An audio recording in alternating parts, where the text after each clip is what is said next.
هو حاجه من الاثنين، يا هتنساه وهتزعل، يا هيتسرق وبرضه هترجع تزعل. سيداتي انساتي سادتي، السلام عليكم ورحمه الله وبركاته، صباح الخير عليكم من كل مكان. ايا كان المكان اللي انت داخل تتعامل فيه او تشتري منه حاجه، اسمع كلام اللي موجود فيه. لو انت شايف ان الكلام اللي هو بيقوله لك ده في صالحك.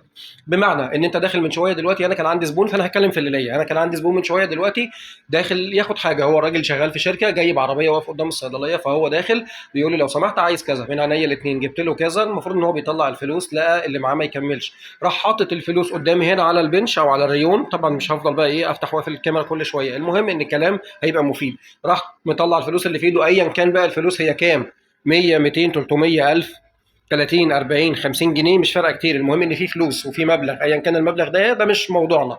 المهم ان هو طلع الفلوس اللي في ايده، راح سايبها قدامي على الريون. طيب يا دكتور ماشي، انا رايح دلوقتي بس العربيه هجيب مش عارف ايه، لان في اصناف تانية. طب لو سمحت خلي فلوسك في ايدك. بيقول لي يا راجل ما تشيلش هم، ده كلها ملاليم يعني. قلت له ايا كان، لو سمحت طول ما انت لسه ما اخدتش مني اي حاجه، وانا ما خلصت الشغل معاك وقلت لك حسابك كذا، خلي فلوسك معاك. تمام.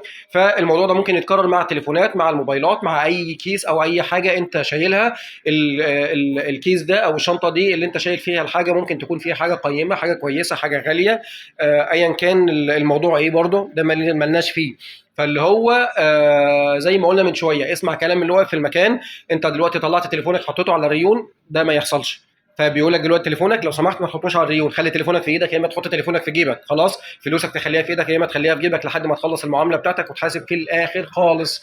لانه هيحصل حاجه من الاثنين لو انت ما سمعتش الكلام، وهترجع تزعل. زي ما قلنا من شويه كده، يا اما حاجتك هتتسرق وهتزعل، يا اما هتنساها وتمشي وبرضه هترجع تزعل. تمام. سلام عليكم.